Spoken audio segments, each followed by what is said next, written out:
The Manifesto of a Free Person. In this book, we will arrive at one fundamental fact. Betrayal does not exist. What we are accustomed to calling by this terrifying word is neither a catastrophe nor a system failure. These are phenomena that constantly live alongside us. They have been, are, and will remain for as long as human relationships exist. Renegotiated agreements in business, cooling feelings in marriage, shifting interests in friendship. Understand this. This is the natural order of things. It is as much a part of reality as the changing weather or the movement of planets. Fighting this or taking offense at it is a waste of your life.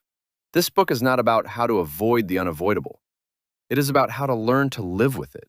It is about how to stop being a victim of circumstances we mistakenly call betrayal and start commanding your own life. Remember this. Act preemptively and never become a victim. We will learn to perceive human nature soberly and act ahead of the curve. You will understand how to build relationships and business affairs so that no twist of fate can knock the ground out from under your feet. We are here to change your very attitude toward the concepts of loyalty and duty. But there is one variable in this equation that truly matters. There's only one kind of betrayal that is genuinely dangerous and unacceptable. That is betraying yourself, your only asset. Let's conduct a thought experiment, calmly, without unnecessary emotion. Let's simply model a situation. Imagine that the script of your life has changed radically. Imagine your business partner decides to exit the game, leaving you to manage the processes alone. Imagine your children have grown up and moved to another country to build their own lives, and you see them only once a year. Imagine your path with your wife or husband has diverged, and everyone has gone their separate ways. This is not the end of the world. It is simply a change of scenery. Look around in this imaginary space. Who remains? You remain. Or rather, what you managed to invest in yourself. Your knowledge, your will, your professionalism, your health. The capital you invested in your own development when you did not betray your principles and dreams. This is the only asset that cannot be sued for in a divorce, cannot be seized in a hostile takeover, and does not depreciate over time. Be the source. Here opens the main truth of this book. We are often mistaken in thinking that happiness is possessing someone, that the guarantee of security is when people are chained to us by promises. In reality, happiness is being useful. Your power is not in keeping someone near you. Your power lies in the ability to create. When you invest in yourself, you become a creator. You write code, build houses, create products, heal people, or organize processes.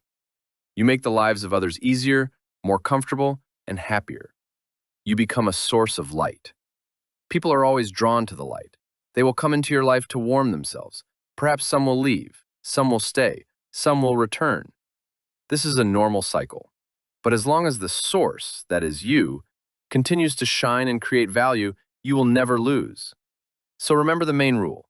Invest in yourself. Do not betray your talents and ambitions. Develop yourself to be useful to the world. This is the only path to true invulnerability. When you know that your value lies within you and not in the hands of other people, you become truly free. Welcome to a conversation about real life. No illusions, just raw power. Chapter 1. Anatomy of a stab in the back. When what we call betrayal happens, the world around us seems to freeze. Time stops. The first reaction is physical shock. A coldness spreads through your chest, your breath catches, and a single question begins to pulse in your head, becoming the center of your universe. How could he? How could she do this to me? It seems to us that this act was directed personally against us. We imagine that the person who broke a promise, walked out of a business at its toughest moment, or switched partners did so with malicious intent. In our imagination, we paint a portrait of a cynical villain who woke up in the morning with a plan to ruin our life. We demonize the traitor. We imbue them with traits of absolute evil. And this is a natural defense mechanism of our psyche. It is easier to be the victim of a monster than to accept cold reality. But if we want to be free, we have to take off these drama glasses. The truth is much more prosaic, cynical, and at the same time, easier to accept. No one wanted to hurt you. In fact, at the moment the decision was made, they likely weren't thinking about you at all. The biology of selfishness. Why we are all programmed to betray. Let's put morality aside and look at biology. A human being is primarily a biological machine, programmed for survival and the pursuit of pleasure. Deep within our brains lie ancient structures, the so-called reptilian brain, responsible for safety and resources. Then there are the newer structures responsible for conscience, morality, and social contracts. In critical moments or moments of high temptation, the ancient structures always win. Axiom: no person acts with the motivation to be bad. Everyone acts with the motivation to be happy or avoid pain. This sounds harsh, but let's face the truth. In their own movie, every person plays the role of the hero, not the villain. Even the worst atrocities in history were justified by an internal conviction of righteousness. This is a mechanism psychologists call rationalization. Our brain is a defense attorney that wins every case in defense of its client. Let's break this down with examples. Situation: business. Your business partner with whom you started in a garage suddenly decides to exit the game and withdraw their share of capital exactly when the company needs operating cash. To you, this is a stab in the back. You feel abandoned to your fate. But what is happening in his head? He isn't thinking, "I want to destroy my friend." His internal monologue sounds different. The market is unstable. I'm tired of the stress. I must protect my children's future. If I don't get out now, I could lose everything. I am making a smart, responsible move. In his head, he is the savior of his own capital, a prudent father. The fact that his actions destroy your business is, for him, an unfortunate but acceptable side effect. Situation: relationships. A husband or wife leaving the family for another partner almost never does so with the goal of causing pain to the one left behind. They don't think, "I will break the heart of the person who gave me their youth." They think, "I am suffocating. I want to feel alive again. I have a right to love. I only have one life, and I don't want to spend it simulating happiness." Do you see the difference? Their vector of movement is not directed against you. Their vector is directed toward themselves. They choose their comfort, their benefit, their safety. Betrayal is not an act of aggression. It is an act of self-love that simply fails to factor in your interests. Survival theory: changing the rules of the game. Why do people change their decisions? Why did they swear undying loyalty yesterday, sign memorandums, and act diametrically opposite today? The answer lies in the conflict between statics and dynamics. Life is dynamics, while a promise is statics. When we make a promise, get married, enter a partnership, we do so at a specific point in time and space. At point A, it was profitable for us. We felt good. We were in love or full of enthusiasm. We sincerely believed what we were saying. But time passes. We move to point B. Everything changes. The economic situation in the country, the state of your health, your hormone levels, your values, your environment. The person who made the promise 5 years ago and the person standing before you today are, biologically speaking, two different entities. In nature, it is not the strongest who survives, nor the most loyal. The one who survives is the one who adapts best. The ability to change a decision when the input data has changed is the primary evolutionary mechanism for survival. If a business partnership has become toxic or unprofitable, the instinct for self-preservation screams, "Run, before it's too late." If a marriage has turned into a cold war, the instinct to seek happiness whispers, "Break free."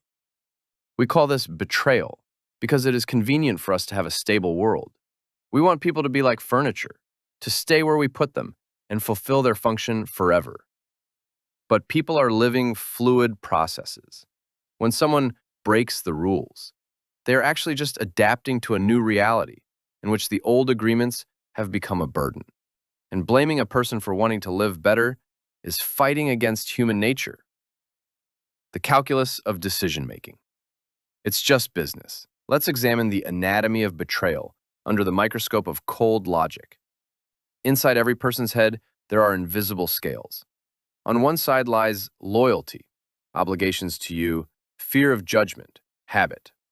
On the other side lies benefit, new opportunities, money, sex, emotional peace, freedom. As long as the loyalty side is heavier, the person stays with you. They are faithful, reliable, predictable. But as soon as circumstances change and the benefit side, or avoidance of problems, outweighs the other, the action you call betrayal occurs. It is simple math. It is an algorithm. There is no place here for concepts of good and evil. It is like water flowing downhill. A human always flows to where things are better. Understanding this fact is the hardest, yet most useful lesson. A stab in the back is nothing personal. It's just business. Even in love, we suffer from betrayal because our ego screams, "There is something wrong with me. I wasn't appreciated. I was used. I'm not good enough." Calm your ego. It's not about you. The person didn't leave because you are bad, and not because they are bad. They left because their internal calculation showed the cost of exiting this relationship is lower than the cost of staying in it. If you stop perceiving other people's actions as an evaluation of your personality, you will feel an incredible lightness. You will understand that you cannot control the wind. You cannot force the wind to fill only your sails. But you can stop being offended by the wind for changing direction. External betrayal does not exist. There's only a collision of interests in which the other person, quite naturally, chose their interest over yours.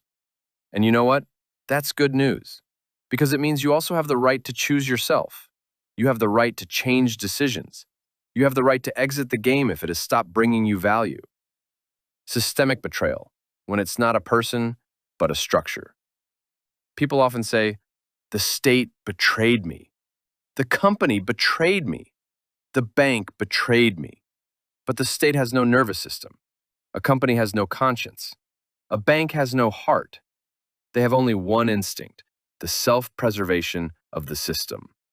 When the state changes tax rules, when a corporation downsizes staff, when a bank raises interest rates, this is not evil. This is adaptation to new conditions. A system cannot be loyal to a person. It can only be loyal to its own stability. Those who do not understand this will always feel betrayed. Those who understand build their lives so as not to depend on someone else's stability.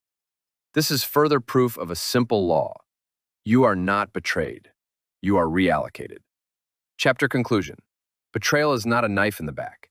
It is a mirror of reality. It shows that your expectations were higher than the real guarantees. Your dependence was stronger than your autonomy. Your belief in stability was an illusion. People are not obligated to be loyal to you. They are obligated to be loyal to themselves. And exactly in the moment you accept this, you cease to be a victim, and you become a player. Where there is benefit, there will be movement. Where there is fear of loss, there will be no respect. Where there is dependence, there is no loyalty.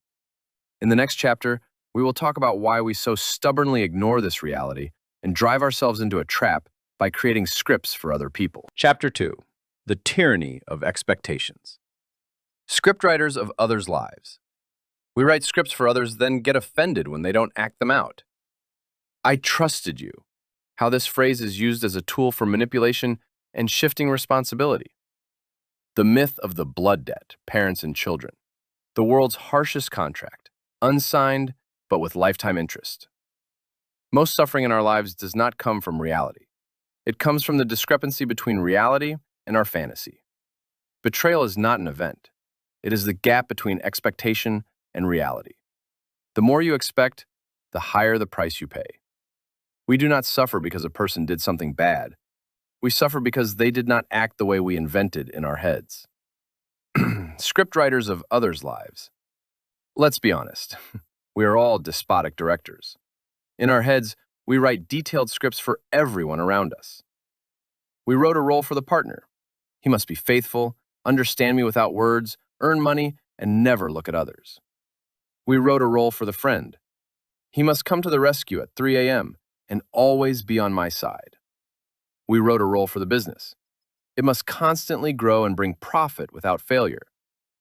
We hand out these roles to people, but we forget one small detail. We forget to let them read the script. And even if we did, they are not obligated to play it. Every actor in your life has their own movie where they are the protagonist, and you are a supporting character. And their script often differs radically from yours. Classic example. A woman gets married and has already written in her head that her husband will give up his hobbies and sit at home. When a year later he goes fishing instead of having dinner, she screams, "You betrayed me!" Did he betray her? No. He simply continued to be himself. He didn't know that on page 45 of your script it says, "The hero gives up personal space." This is the tyranny of expectations. We treat living people as functions, and when the function glitches, the person chooses themselves. We get offended at the toaster for not making coffee. Stop for a second. Ask yourself right now, where exactly are you holding a person hostage in your script? Who are you punishing for not performing your role? The hidden contract. Most conflicts arise not from the violation of agreements, but from the violation of unwritten contracts. We voice nothing, but inside we sign the document. You must be like this. You must not do that. You are obligated to always choose me.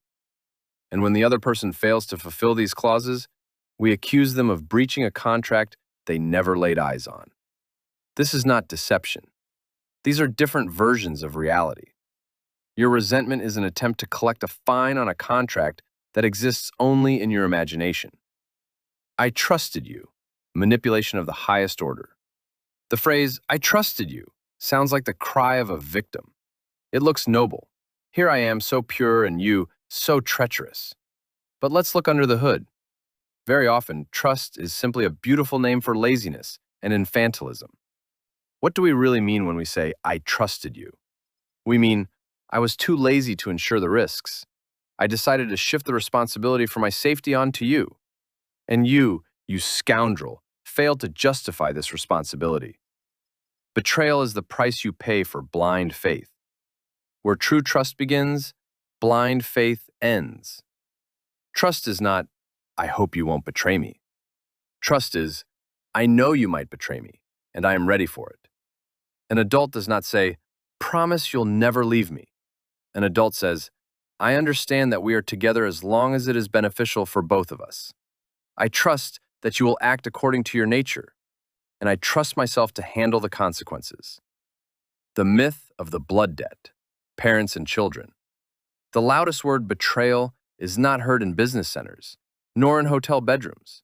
It is heard in the kitchen, because this is where expectations are not discussed. They are considered obvious. Here operates the harshest contract in the world, a contract without signatures, but with lifetime interest. Its name is the blood debt. The illusion of duty. Society has been embedding the same viral program into our heads for decades. Parents are obligated to children. Children are obligated to parents. In reality, parents are obligated only not to kill or maim. Children are not obligated even to that. Everything else, education, apartments, a glass of water, daily calls, is the zone of goodwill, not debt. And exactly at the point where goodwill is substituted by duty, true pain begins. Scenario 1. The eternal child, parasitism disguised as love. He is 25, 30, maybe 35 years old. He has an education. He has health. Hands and legs are in place. But one thing echoes in his head: they owe me. Apartment, car, startup money, business support, unconditional approval of any nonsense. When this is missing, the verdict sounds, "You betrayed me. You don't love me. You gave to Nick, but not to me." No, you weren't betrayed. You were simply cut off from funding. And these are different things. Parents are not a bank, not an investor, and not the government. Their resources are limited. Their youth is ending. Their health is wearing out. They have the right to live for themselves before death. And when a healthy adult lives off their guilt, this is not love. This is financial, emotional exploitation. Scenario 2. The deposit child. Investment thinking in the family. And now the other extreme. Parent investors. They think in business categories without even realizing it. We invested in you. Now you are our asset. Education equals contribution. Clubs equals contribution. Food and clothes equals contribution. And now that the asset has grown, the investor waits for dividends. Constant attention, reporting, financial support, ROI, return on investment, living as we want, asset management, control of partner choice, mergers and acquisitions. When this is missing, parents clutch their hearts. You betrayed us. We gave you everything. No, you are not betrayed. Your projects cease to be yours. A child is not an extension of your life and not a crutch for your old age. They are a separate biological and social unit with their own goals distinct from yours. Systemic level, the state as father. At this same point, a massive social illusion is born. Millions of people transfer the blood debt model to their relationship with the state. They believe, the state owes me to provide, to protect, to give a job, to guarantee stability. And when the state doesn't do this, and I'll let you in on a secret, it almost never does. People scream, "We were betrayed!" But the state is not a father and not a mother. It is a cold mechanism for system survival, and one who expects parental love from the system will always be in the position of an orphan. An adult does not wait for handouts from Big Daddy. They build their life so as not to depend on the mood of officials. The non-aggression pact, the adult contract. For the word betrayal to have no place in a family, one must acknowledge a cruel but healing truth. Love is not equal to obligation. Care is not equal to debt. Help is not equal to contract. To children, your parents are not obligated to be rich, wise, or strong. They are who they managed to survive as in their time. Everything they gave you beyond life itself is a gift. Say thank you and go build your own. To parents, your children are not obligated to fulfill your unfulfilled dreams, cure your fears, or fix your mistakes. They are not your insurance policy. Love cannot be demanded through guilt. It can only be accepted if given voluntarily. Finale. There is no betrayal in a family. There are only incorrectly signed expectations. Where there are no debts, respect appears. And respect is always stronger and more reliable than love. 2.4. Resentment as dependency. Why do we hold on to resentment so tightly? Because an offended person always wants one thing: for the world to be different than it is. Resentment is a form of infantile protest against reality. It is an attempt to punish another for not living up to your expectations. It is the tantrum of a toddler demanding the rain to stop. But the truth is harsh. The world is not obligated to be comfortable. People are not obligated to be right. But you are obligated to be an adult. He who is constantly offended remains psychologically dependent on those who offended him. You hand the offender the remote control to your emotional state. You allow the traitor to control your life even after they are gone. Isn't that absurd? Chapter conclusion. Betrayal is not an event between two people. It is an event between your expectations and reality. As long as you write scripts for others, you will always be disappointed. As long as you wait for guarantees from living people, you will be vulnerable. Freedom begins with a simple decision. No one is obligated to match my fantasy. And in that moment, the word betrayal begins to lose its power over you. Chapter 3. The world owes you nothing. Practical block. Debunking the myth of fairness. Betrayal in business, friendship, and government as natural selection. The principle of strategic pessimism. The golden rule of deals. Why you must always start from the worst-case scenario. Presumption of collapse. If you have no plan for partner betrayal, you have already lost. The lesson of the paper shield. The rule of zero trust in words. A life story. How verbal trust costs money and nerves, and why a lawyer at a meeting is not distrust, but professionalism. Circumstances are always stronger than intentions. The myth of word of honor and the right to change decisions. Why keeping your word is not mandatory if it has ceased to be beneficial. How to break promises ecologically. The algorithm of direct dialogue. This is no longer convenient for me. Act solely in your own interests. Why being good is the path to poverty. There's a phrase that has killed more businesses, marriages, and careers than any financial crisis. That phrase sounds like this: but we agreed like human beings. Remember, like human beings does not work. Only documented works. We're used to thinking that the world is a moral system where good people are paid with good and bad people with evil. This is an illusion. The world is a mechanics of interests.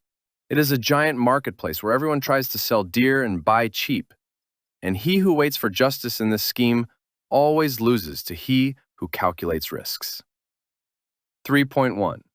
Strategic pessimism, the law of risk asymmetry.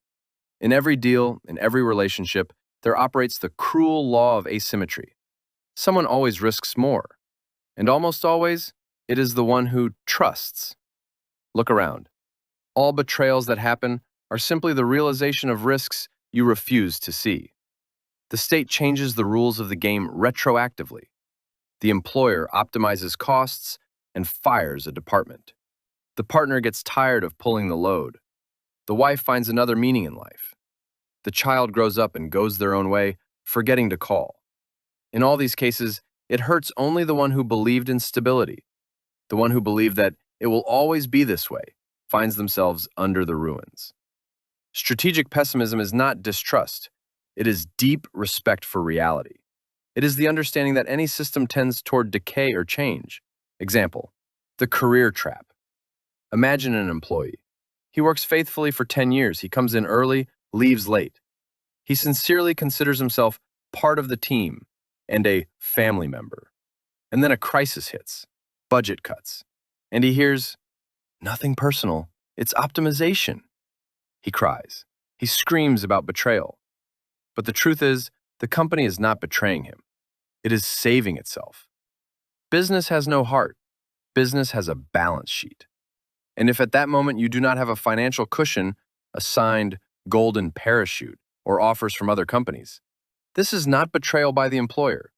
This is your management error of your own life. You think trust is the foundation of business? No. Trust is the result of clearly written obligations and penalties. Everything else is rose-colored glasses that shatter inwards, straight into your eyes.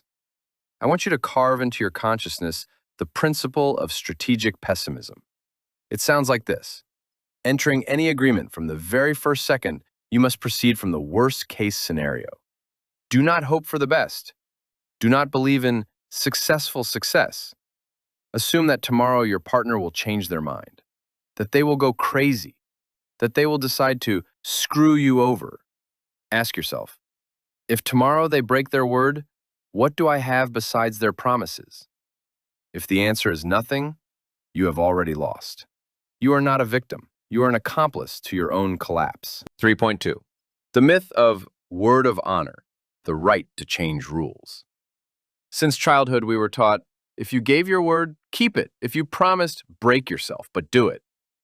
This is beautiful morality for fairy tales. But in real life, in big business and politics, this rule works differently. Look at the most successful people on the planet. Do they always fulfill what was promised? No. They fulfill what is expedient. Remember the rule that distinguishes a leader from a victim of circumstances. Keeping your word is not mandatory if it has ceased to be beneficial to you. A promise is a fixation of intentions in the past, but we live in the present. If the situation has changed, if the market has crashed, if you realized you overestimated your strength, if the deal has become toxic for you, continuing to fulfill a promise on principle is idiocy.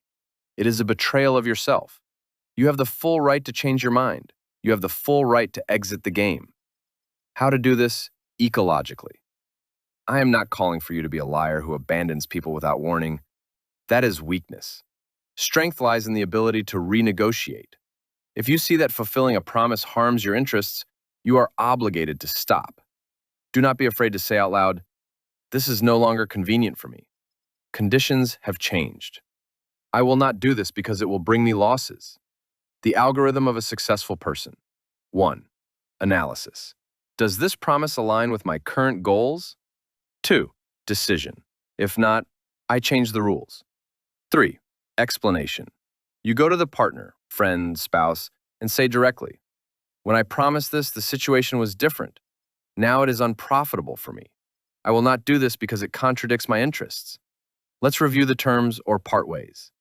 You don't need to make excuses. You just need to explain the reason. People respect strength. They will sooner understand your direct refusal due to self-interest than your silent, passive aggression while doing what you hate. Act solely in your own interests. If you fulfill an unprofitable promise just to seem good, you are working for someone else's image while destroying your own resources. Only slaves and fools never change their decisions. A free person always reserves the right to stop. 3.3. The paper shield. The rule of zero trust in words. Words cost nothing. Today, a person sincerely promises you mountains of gold because it is profitable for them, or they are in a good mood. Tomorrow, circumstances will change, and their words will dissolve into thin air. Circumstances are always stronger than intentions. Let me tell you a story from my life that cost me nerves, but gifted me this lesson forever and prompted me to write this book to share my experience with you. Once, I was negotiating a deal. The partner named a sum. We shook hands. Everything looked solid. We are gentlemen. Why do we need papers? I was paid part of the sum. I relaxed, considering the deal done. And then, life happened. The partner changed his mind. Not only did he refuse to pay the remainder, he began demanding back what he had already given. Conflict erupted out of nowhere. Claims, emotions, the threat of losing money. Why did this happen? Was he a scoundrel? Maybe, but the truth is, I was the one at fault. I betrayed myself the moment I believed words. Let's replay this situation by the rules of strategic pessimism. Imagine that I came to that same meeting not alone, but with a lawyer. I didn't nod at promises, but put a contract on the table. In this contract, it is written in black and white. The sum is fixed. The deposit is non-refundable. In case of partner withdrawal, 100% penalty. If the partner started backing out, I wouldn't be nervous. I would silently point a finger at clause 3.4 of the contract, or hand this problem to a lawyer. No emotions, no conflicts. The case is closed 100% even before the problems began. Conclusion. When you insure yourself to the maximum, with contracts, witnesses, legal guarantees, you do not insult the partner with distrust. You save your future relationship from chaos. If a person gets offended at the proposal to sign a strict contract, turn around and leave. This means they were already planning to keep a retreat route open at your expense. Remember, any promise not fixed on paper and not certified by a lawyer is just noise. 3.4. You against the Leviathan. This principle works not only with people, but also with systems. When the state raises taxes, changes customs rules, introduces restrictions, or blocks accounts, people go out to the squares and scream, "We were betrayed! The government doesn't think about us!" Open your eyes. No, you were not betrayed. You were recalculated. The state is a machine. Its goal is self-preservation and filling the budget. In the conflict between your convenience and its stability, the state will always choose itself. Therefore, a true realist does not get offended at the tax office. He builds protection, tax optimization, backup plans in other jurisdictions, complex legal structures. This is not greed or cunning. This is survival. This is your paper shield against a system that is indifferent to you. 3.5. The prenuptial agreement, the test for adulthood. There is one sphere where rose-colored glasses cost the most. That is marriage. Society has imposed on us the idea that a prenuptial agreement is about distrust, that it is cynical, that it is programming for divorce. This is a lie. Let's face the truth. Marriage is a legal enterprise. It is a joint household, joint assets, joint debts, and joint responsibility for children. Would you open a business with a partner, investing all your money there, without a single document, simply because he is a cool guy, and you are currently on an emotional high? No, you would call that insanity. So why do you create a family, the most complex business in the world, without a charter? A prenuptial agreement is not about divorce. It is about safety. It is like a seatbelt in a car. You buckle up not because you plan to crash into a pole in 100 meters. You buckle up so that if an accident happens, you remain alive, rather than flying through the windshield. Statistics are relentless. More than half of marriages fall apart. And when love ends, war begins. It is precisely the absence of a contract that turns divorce into hell. People who were kissing yesterday are ready to tear each other's throats out today over an apartment, a car, and forks. Why is a prenuptial agreement the ideal example of self-love? 1. You remove tension. You no longer suspect the partner is with you for the money. Everything is written down. 2. You agree on the shore. While you love each other, you can agree fairly. When you hate each other, agreeing will be impossible. 3. You protect your future. If the marriage cracks, you exit with guaranteed assets, not empty pockets and debts. Therefore, the proposal to sign a contract is the best test of a partner's adequacy. If in response you hear hysteria, "You don't trust me, you're already thinking about leaving me," this is a red flag. This means the person is either infantile or plans to parasitize at your expense. An adult will say, "Let's do it, it's sensible, let's protect each other." Do not betray yourself by entering a marriage blindly. Love passes. Property claims remain forever. 3.6. The right to change rules. We approach the most difficult moment. If the world changes, who said you must remain unchanged? The director and the subordinate. A director who does not change decisions is not a leader. He is a bureaucrat driving the company to the bottom. Market changed, arrow, strategy changes. Profit fell, arrow, payment terms change. Team became ineffective, arrow, composition changes. You fire people, you close projects, you break yesterday's plans. And this is not betrayal. This is management. A bad manager is afraid of looking bad and delays until the business dies. A good manager is afraid of being weak. He cuts the living flesh to save the organism. Relationships without shackles. The same applies to love. Love without the right of exit turns into a maximum security prison. People who swear at the altar to never leave most often leave. But they leave in silence, with hatred accumulated over years, betraying secretly and destroying the partner's psyche. Strong people leave openly. A strong person says, "I loved you yesterday, but today we have become strangers. I am leaving so as not to lie to you and myself. It hurts, but it is honest. And it is not betrayal. It is the right to life." 3.7. The social trap of being good. We were taught to be convenient. But in the real world, being good is the most expensive mistake in life. Look at good people. At work, they are used, piled with others' tasks, because he won't refuse. In the family, they are manipulated. You're a good son/daughter. In business, money is made off them by pushing through unprofitable terms. We're friends, right? Why does this happen? Because a good person is afraid to say no. They are afraid of conflict. They buy approval at the price of their own resources. But the world does not respect the good. The world respects only boundaries. Those who know how to send unprofitable offers and toxic people to hell get the best contracts and the strongest relationships. 3.5. The Realist's Code. Let's summarize. To survive and win in the world of mechanical interests, you need a new code of honor. No one is obligated to save you. If you are drowning, it is your problem. Learn to swim. No system will be loyal to a person. Not the state, not the corporation, not the party. You are a resource to them. Use them the same way. Words are worth nothing without an enforcement mechanism. No contract, no conversation. A deal without the right of exit is a trap. Always leave the door open. The right to change a decision is a sign of strength. Only a fool holds on to a wrong strategy. Chapter conclusion. You might think this picture of the world is too gloomy, that the world is evil. No, the world is not evil. The world is indifferent. It simply turns, governed by the laws of physics and economics. And precisely in this indifference lies your great freedom. The world owes you nothing. But this means that you owe nothing to anyone anymore, except yourself. You are free from a debt you never took. Chapter 4. The Paradox of Passion. The Power of Indifference. Why do people leave those who love them madly? Why do they abandon the perfect, convenient, faithful ones?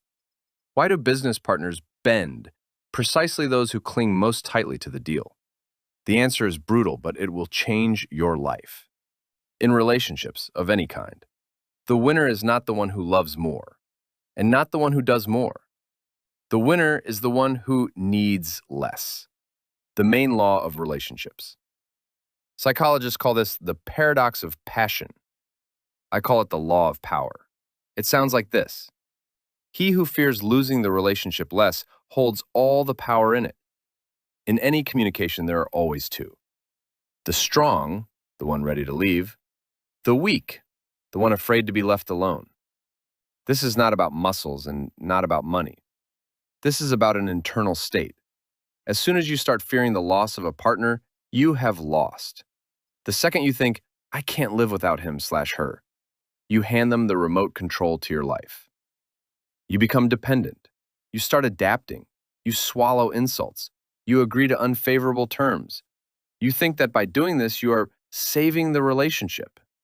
In reality, you are killing respect for yourself. And where respect dies, betrayal becomes only a matter of time. The trap of dependency, the smell of fear. Let's talk about biology. Humans are predators.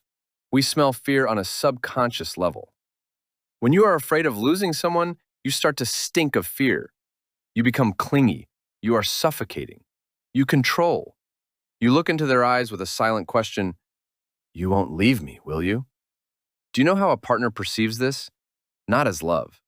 They perceive it as a burden. Your dependency makes you weak. You cannot be relied upon because you need support yourself. Boring. You are predictable.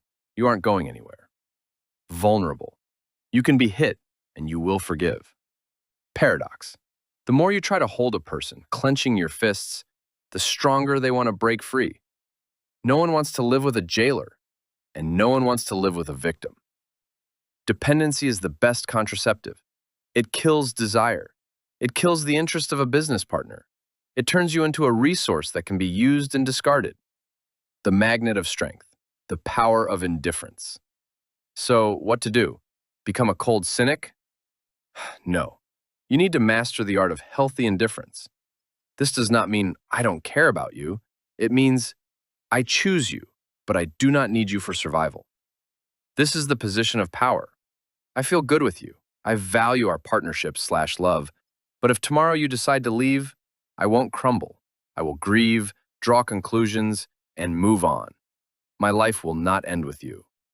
When a person feels this state, magic happens. You become a magnet. Why? Because we value only what we can lose. If a partner sees that you are self-sufficient, that you have your own world, your own interests, and that your doors are open, you hold no one back. Their hunter instinct turns on. They begin to conquer you again and again. They begin to fear losing you. Hierarchies. Work, boss, system. This law works not only in bed, it works everywhere there are people. Imagine two employees. The first lives with the thought, I'm afraid to lose this job. I have loans. I won't find another. I need to endure. The second thinks, this is one of many possibilities. I am a pro. If conditions worsen, I will go to competitors. Who is respected? Who gets promoted? Who is heard in meetings? Not the hardest worker, but the one who is not afraid. The boss intuitively senses who is dependent, and it is precisely on them that extra workload is dumped. It is precisely they who do not get a raise, because the dependent one isn't going anywhere. He is a resource. The state and the citizen. The state works with the position of power in the same way. A citizen who depends entirely on the system, waiting for a pension, a subsidy, a permit, is convenient. He can be fleeced. A citizen who has autonomy, his own business, his own resources, his own weapon, his own opinion, is dangerous. He must be reckoned with. Therefore, remember, fear of loss always turns you into a resource for others. The law of alternatives. You have power exactly to the extent that you have a choice. This is the math of freedom. One job, zero power. One client, zero power. One partner, zero power. One meaning of life, zero power. When you have no choice, you are forced to endure. You are forced to forgive betrayals. You are forced to settle for less. Where there are no alternatives, there is no freedom. The philosophy of open doors. How to reach this state? You need to accept the philosophy of open doors. Imagine your life as a house. Before you grabbed guests by the hands, locked the doors with a key and begged, "Just don't leave." The guests got scared and fled through the windows. Now you open the doors wide. You say, "Welcome. It's warm here. It's tasty. It's interesting. Stay as long as you want. But if you want to leave, the doors are open. I hold no one back." This requires immense courage. But this is the only path to true loyalty. Because he who stays when the doors are open stays not because he must, but because he wants to. Practical task. Look at your relationships, business or personal, right now. Who is strong in them and who is weak? Who is ready to stand up and walk away from the negotiation table at any second? If it isn't you, I have bad news for you. You won't be betrayed. You will simply be optimized. To prevent this, you must be ready for loss. It is precisely about this, the art of losing without breaking, that we will talk in the next chapter. Create options for yourself, a financial cushion, professional skills, a social circle. When you know you can live without this person, without this job, and without this deal, you become invincible. Chapter conclusion. Betrayal happens where you fear losing. He who fears, agrees, endures, humiliates himself, betrays himself. And it is precisely he who is eventually left behind. Freedom begins not with love, but with the readiness to leave. And in this lies all your power. Chapter 5. Machiavelli's lessons. Fear attracts loss. The sand effect. The harder you clench your fist, control, the faster everything slips away. Reality management. How to stop trembling over a business or marriage and start managing them through detachment. This chapter is a logical continuation of the previous one. If in Chapter 4 we talked about the internal state, readiness to leave, here we talk about the mechanics of action. This is one of the strongest chapters in the entire book. In fact, the psychology of a reality manager is formed here. We dissect the main mistake of all neurotics, the attempt to control the uncontrollable. There is an old proverb that should be written on the doors of every registry office and every CEO's office. Trembling hands hold nothing. Most people lose business, love, and money not because they were unlucky, but because they tried to hold on to it too tightly. Fear of loss triggers a hyper-control mode. You start checking, calling, demanding reports, getting jealous, applying pressure. You think that by doing this, you are building security. In reality, you are building the gallows for your relationships with your own hands. The sand effect, the physics of loss. Imagine you have picked up a handful of dry sand. If you keep your palm open or slightly cupped, the sand lies calmly. You can carry it for kilometers. But as soon as you switch on fear and clench your fist to protect the sand, it begins to spill through your fingers. The harder you squeeze, the faster it disappears. Eventually, you are left with an empty fist and a feeling like a fool. This is the law of pressure. Any living system, a person, a team, a market, resists pressure. You pressure a child with care. They start lying and run away from home. You pressure a partner with jealousy. They start looking for breathing room on the side. You pressure employees with micromanagement. They stop taking initiative and turn into zombies. Control is an illusion. You cannot control another person. You can only create conditions in which they want to be with you. And no one wants to sit in a suffocating cell, even if it is a deluxe class cell. The self-fulfilling prophecy. Paranoia creates enemies. Fear works like a magnet. When you fear betrayal, you start behaving like a prison warden. Let's look at a classic jealousy scenario. A husband fears his wife will betray him. What does he do? Checks her phone, interrogates her. Where were you? Throws tantrums over a glance in another direction. What is the wife's reaction? First, excuses, then fatigue, then disgust. She starts hiding small things to avoid a scandal. She starts lying for the sake of peace. Eventually, she meets someone who simply gives her peace, and she leaves. Bingo. The husband screams, "I knew it, I felt it."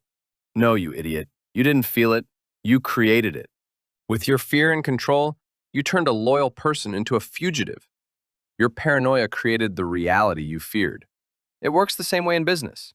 An owner who fears being robbed introduces total surveillance, fines, and cameras. The atmosphere becomes toxic. Honest pros leave because they are disgusted. Those who know how to bypass systems remain. As a result, he gets robbed. Control is a form of fear disguised as care. Fear is weakness disguised as responsibility. The state, the system, the boss. This law is universal. It works not only in the kitchen, but also in high offices. Fear always breeds repression.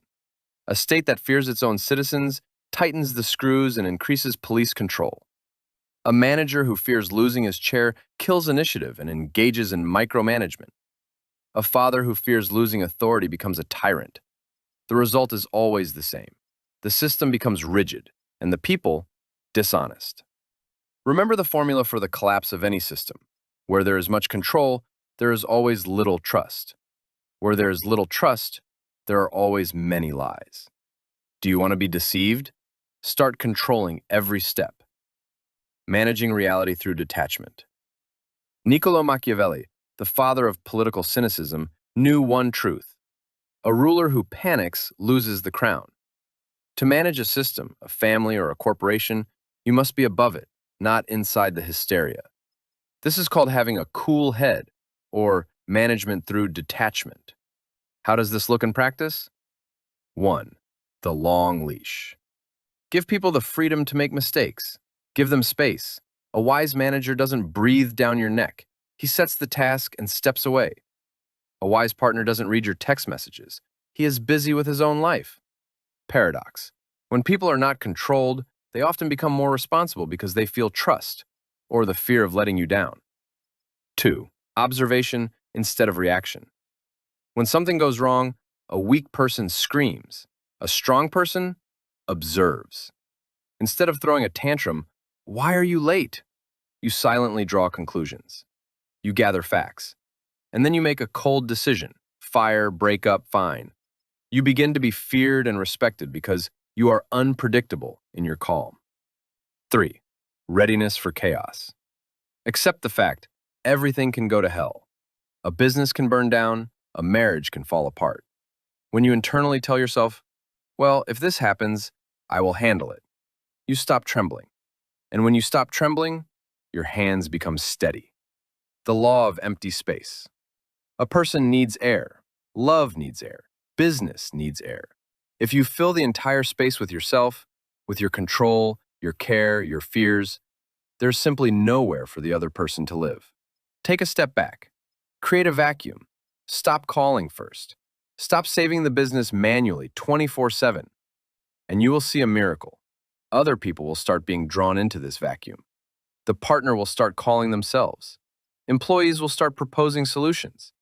Nature abhors a vacuum. Give them a chance to manifest themselves. The anti-neurotic code. To keep from going crazy and destroying what you are building, follow these rules. Do not control what you cannot hold by force, and you cannot hold almost anything. Do not apply pressure where you want loyalty. Pressure births resistance. Do not panic where a decision is needed. Emotion is the enemy of strategy. Do not save those who do not want responsibility. You will break your back and they will not appreciate it. Do not clench your fist when an open palm is needed. Chapter conclusion. Fear is not an instinct of self-protection. It is an instinct of self-destruction. It forces you to build a prison around what you love, and then wonder why everyone runs away, digs tunnels, and starts riots. A strong person does not hold. He allows, and that is exactly why people stay with him. You cannot control the wind, but you can adjust the sails. When you clench your fist, you show your weakness and panic. When you open your palm, you show your strength and confidence. True control is the absence of the need to control every step. It is the knowledge that you will handle any outcome. Stop trembling, unclench your fingers, and you will see that what is truly yours isn't going anywhere, and what isn't yours should have been let go of long ago. Chapter 6. Anti-fragility and the art of saying goodbye. Building a fortress. How to build a life that cannot be destroyed by someone else's decision. Gratitude to the traitor. Why those who left did you a favor by clearing space. We are used to thinking that the opposite of fragility is toughness. This is a mistake. Imagine three objects on a table. 1. A crystal goblet. If you drop it, it shatters. This is fragility. 2. An iron hammer. If you drop it, nothing happens to it. It remains exactly as it was. This is toughness, or resilience. 3. A living muscle. If you stress it, cause micro tears during training, it doesn't just withstand the stress, it grows. It becomes stronger. This is anti-fragility. This term was coined by philosopher Nassim Taleb, and it is the main concept for your survival. Your task is not to be crystal, broken by betrayal, nor is it to be iron, simply enduring the blow with gritted teeth. Your task is to become anti-fragile. This means building a life where any crisis, any firing, any divorce, or any partner screwing you over makes you richer, smarter, and stronger. But there is a nuance that 99% of people ignore. Anti-fragility is built before the blow, not after it. Strong people do not recover from losses. Strong people live in advance in such a way that losses are not fatal. Building a fortress, the strategy of preemption. Why do people break when their wife leaves or their business collapses? Because they violated the main engineering law, the law of supports. They were standing on one leg. Imagine your life as a table. If it has one thick leg, for example, my family or my business, this is a catastrophe. Someone only needs to kick out this leg. The wife leaves, the business is raided, and the table falls. Life is destroyed. The person lies under the rubble. An anti-fragile person is an architect who builds a Parthenon, not a pole. The rule of 4 pillars. Your life must rest on at least 4 independent supports. 1. Relationships/family. 2. Business/career/money. 3. Body/health/sports. 4. Self-concept/hobbies/friends/growth. What is the essence of the preemption strategy? You don't wait until you are dumped. You build your life as if any support could disappear tomorrow. Are you in a happy marriage? Wonderful. But you still have your own income, your own friends, and your own interests. If the marriage disappears, you will wobble, but you will not fall. Are you a hired top manager? Wonderful. But you have a side project, a personal brand, or investments. If you are fired, you simply switch to another activity. An anti-fragile person never ties their identity to a single role. You are not just Maria's husband. You are not just the CEO. You are a complex system. And if one role is taken from you, you have 3 left. Life cases. Who swims and who sinks. Let's see how this works in practice in specific spheres of life. Case 1. Career. The fragile person. Works in one company for 10 years. Knows only the specifics of this firm. Considers the team family. Doesn't go to interviews because I am loyal. Result. In a crisis, he is fired. He is in shock. His skills are needed by no one. He falls into depression. The anti-fragile person. Works well, but runs a personal brand in parallel. Learns a foreign language. Attends conferences. Knows his market value. Has a safety cushion. Result. In a crisis, the company is afraid to fire him because they know competitors will snap him up immediately. He isn't fired. He is retained. And if he is fired, he opens his own business. Case 2. Relationships. The fragile person. Dissolves into the partner. You are my universe. Abandons hobbies, friends, and sports just to be together. Result. The partner gets bored. See Chapter 4. The partner leaves. The universe disappears. The person is destroyed. The anti-fragile person has their own rich world. Sports, passions, goals. Loves the partner but does not depend on them for life support. Result. Such a person is magnetic. No one wants to leave them because they are interesting.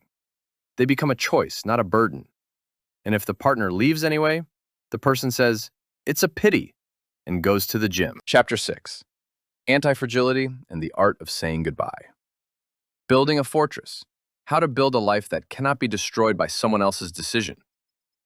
Gratitude to the traitor. Why those who left did you a favor by clearing space. We are used to thinking that the opposite of fragility is toughness. This is a mistake. Imagine 3 objects on a table. 1. A crystal goblet. If you drop it, it shatters. This is fragility. 2. An iron hammer. If you drop it, nothing happens to it. It remains exactly as it was. This is toughness, or resilience. 3. A living muscle. If you stress it, cause micro tears during training, it doesn't just withstand the stress, it grows. It becomes stronger. This is anti-fragility. This term was coined by philosopher Nassim Taleb, and it is the main concept for your survival. Your task is not to be crystal, broken by betrayal, nor is it to be iron, simply enduring the blow with gritted teeth. Your task is to become anti-fragile. This means building a life where any crisis, any firing, any divorce, or any partner screwing you over makes you richer, smarter, and stronger. But there is a nuance that 99% of people ignore. Anti-fragility is built before the blow, not after it. Strong people do not recover from losses. Strong people live in advance in such a way that losses are not fatal. Building a fortress, the strategy of preemption. Why do people break when their wife leaves or their business collapses? Because they violated the main engineering law, the law of supports. They were standing on one leg. Imagine your life as a table. If it has one thick leg, for example, my family or my business, this is a catastrophe. Someone only needs to kick out this leg. The wife leaves, the business is raided, and the table falls. Life is destroyed.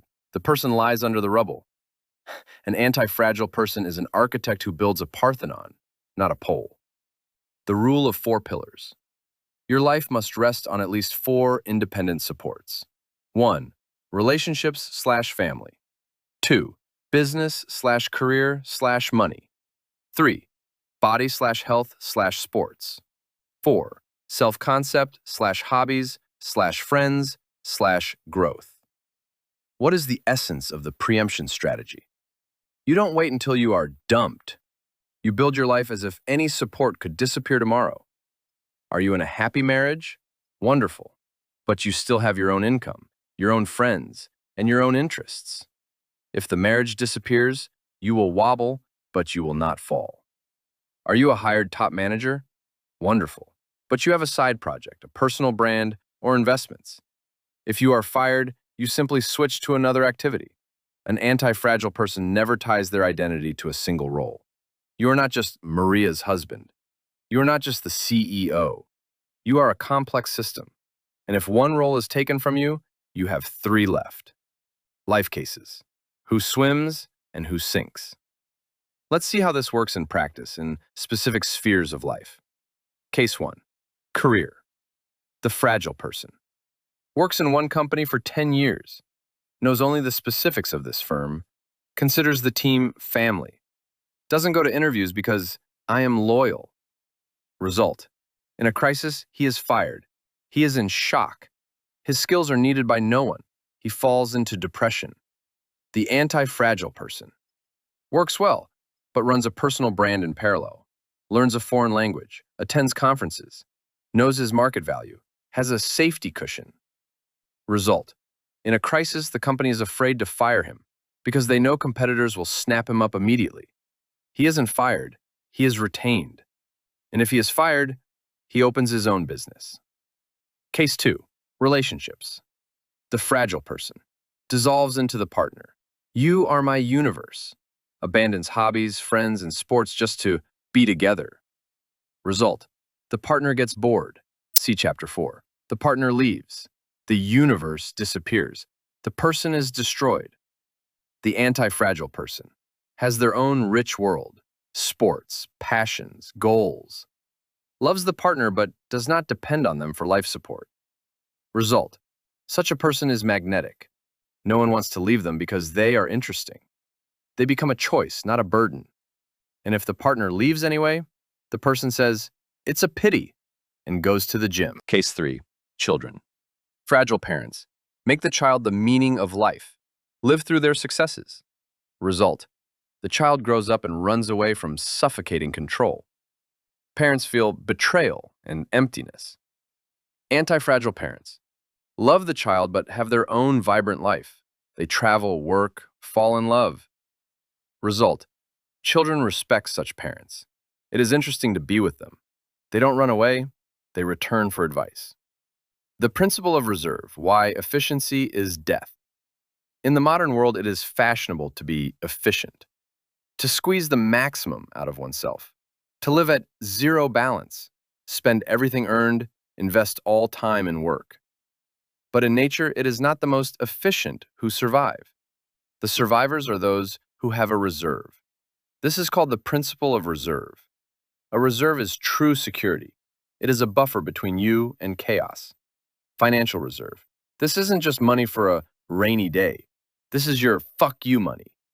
This is the sum that allows you to say no to a tyrant boss or leave a toxic partner at any moment. If you have no money, you are forced to endure. Money is minted freedom. Energy reserve: do not work to the point of burnout. Leave yourself 20% of your strength every day. It is this reserve that will allow you to survive stress if disaster strikes tomorrow. Social reserve: do not lock yourself onto one person. Maintain connections with different people. When the main communication channel breaks, the network will support you. Anti-fragility is when you have just a little bit more of everything than is needed for survival. Gratitude to the traitor: the garbage truck effect. Let's change the lens. If you have built a fortress, betrayal ceases to be a tragedy. It becomes a hygienic procedure. We are used to cursing those who left. We wish them ill. This is a waste of energy. Those who left should be thanked. Why? Because they cleared space. Imagine your life as a room with limited square footage. If it is crammed with old, unreliable furniture, people who don't value you, partners who set you up, it is impossible to bring in something new and high quality. When a person betrays you and leaves, they do the work you didn't dare to do yourself. They take out the trash. Did a business partner screw you out of $1,000? Rejoice. You learned the price of his word cheaply. Imagine if he had screwed you out of $1 million in 5 years. He did you a favor. Did a loved one leave for another? Thank you. They cleared a spot for someone who will respect you. They saved you from years of living in an illusion. Betrayal is a stress test of your construction. It shows where you were thin, where you were mistaken about people, where you didn't sign a contract, where you were blind. This is priceless information. Take it, thank them for the lesson, and reinforce the walls. The alchemy of pain, fuel for growth. The most successful projects, the best bodies, and the largest fortunes are often created after severe breakups. Why? Because pain is colossal energy. It is nuclear fuel. In a normal state, we are lazy. We are in the comfort zone. But when we are betrayed, anger appears. Most people flush this energy down the toilet. Alcohol, tears, complaints, stalking exes' photos. This is the path of the victim. The anti-fragile person is an alchemist. They take this dirty black energy of pain and smelt it into action. Were you dumped? Go to the gym and build a body you never had. Turn anger into muscle. Were you fired? Open a business so you never depend on an employer again. Turn fear into capital.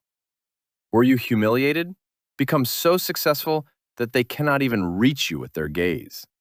The best revenge is not burning the offender's car. The best revenge is your insane success, to which the offender no longer has access. Let them watch from afar and eat their hearts out. And you won't even look in their direction, because you are busy building your empire. The art of saying goodbye, closing the door. How does a strategist leave? Without drama, without curses, without last conversations until dawn. Indifference is the highest form of dignity. When you throw a tantrum, you show that it got to you, that you are wounded, that you are dependent. A strong person leaves silently. Do not demand explanations. Why did you do this? Is a victim's question. The fact has already happened. Reasons do not matter. Only the result matters. This person is no longer on your team. Do not take them back. A broken cup can be glued, but you will always cut your lips on the cracks. A second chance is the same as giving a gun to a person who missed the first time. Total ignore. Block the entrances. Not for emotions, but for information hygiene. Remove the irritant. You are not running away. You are simply turning the page. The book of your life is too interesting to get stuck on one poorly written chapter. Chapter conclusion. You are the architect. Let's summarize. No one has betrayed you yet. You are simply tested for structural integrity. If it hurts, it means you are fragile. It means you are leaning on one leg. It means you had no reserve. This is not the world's fault. This is a gap in your strategy. But now you know the rules. An anti-fragile person does not fear loss. They plan for it. They do not cling convulsively to people. They develop. And that is why the main paradox of this life occurs. Those ready for loss are not left. They are chosen. Those who have the strength to survive alone are not broken. They are tempered. Those who have a reserve are not betrayed. They are reckoned with. You have built your fortress. The external world can no longer destroy you. Now it is time to look at the only person who actually can, at yourself. Chapter 8. When you become a Judas to your dream. Fear as a traitor. Stories of how we abandon our own path for the sake of safety. We are used to thinking that the greatest betrayals happen in moments of crisis, that people break when things are bad, when there's nothing to eat, or when they are under pressure. This is an illusion. The most terrifying, fatal betrayals happen not in poverty, they happen in comfort. When there is money, when there are no problems, when status is confirmed, when taking risks is no longer necessary.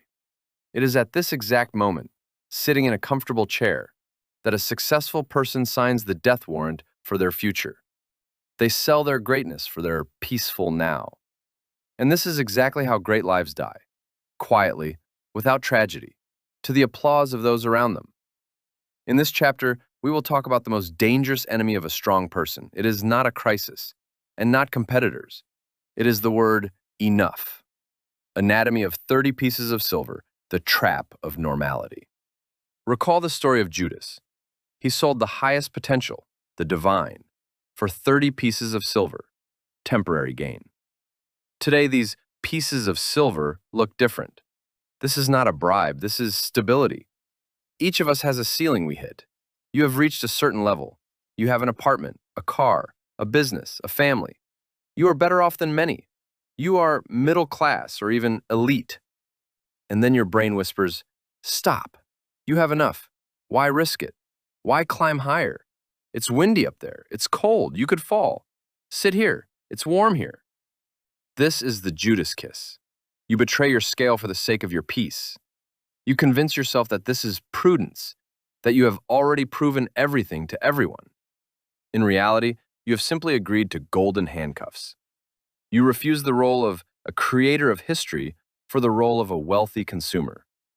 Remember, what is the pinnacle of success for an ordinary person is a grave for a person of scale. The law of growth arrest.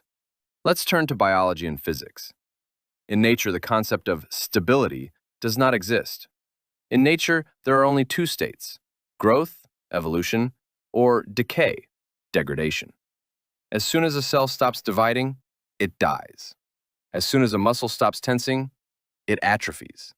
As soon as a business stops developing, it begins to lose the market. He who does not move forward is not standing still. He is already moving backward. When you say to yourself, I just want stability, I want to lock in the result, you launch the process of rotting. Your brain, receiving no new complex tasks, begins to dull. Your energy, having no outlet into new projects, begins to sour inside and turns into apathy or psychosomatics. You cannot hit save like in a video game. You either grow or you die. There is no third option. The internal genius. Look at your life. Inside each of us lives an internal genius. Your unique ability, your talent, your dream, your potential to create something great. And look at how cheaply you sell it. You sell the talent of an artist for the stable salary of an office manager. You sell the dream of your own business for a benefits package and the fear of losing a bonus. You sell the thirst for adventure for an evening in front of the TV. You kiss your dream on the cheek, tell it, sorry, not the right time, and hand it over to be crucified by the mundane. Why do we do this? Why do we refuse greatness for the sake of grayness? Because it is scary. A dream is always a risk. It is uncertainty. It is the open sea. And our 30 pieces of silver is security. We have convinced ourselves that security is the main value of life. We build walls, buy insurance, choose normal professions, marry normal people. We do everything to avoid pain and risk. But this deal has fine print that you didn't read. The price of absolute security is death while still alive. When you choose the safe path instead of your true path, you don't just preserve stability, you kill the spark of life within yourself. You go to work, eat, breathe, but there is no light in your eyes. The good enough syndrome. The most dangerous enemy of a great life is not the fear of failure. Fear of failure forces you to prepare, learn, be on your toes. Fear is mobilization. The real killer is comfort. The good enough syndrome acts like carbon monoxide. You don't notice falling asleep, and you never wake up. I have a good enough business. Why scale? I have good enough relationships. Why seek depth? I am a good enough specialist. Why learn new things? Good enough is a ceiling you concrete above your own head. You refuse the excellent for the sake of the normal. But history remembers only those who did not agree to normal. Your potential was not given to you to save it. It was given to you to realize it to the last drop.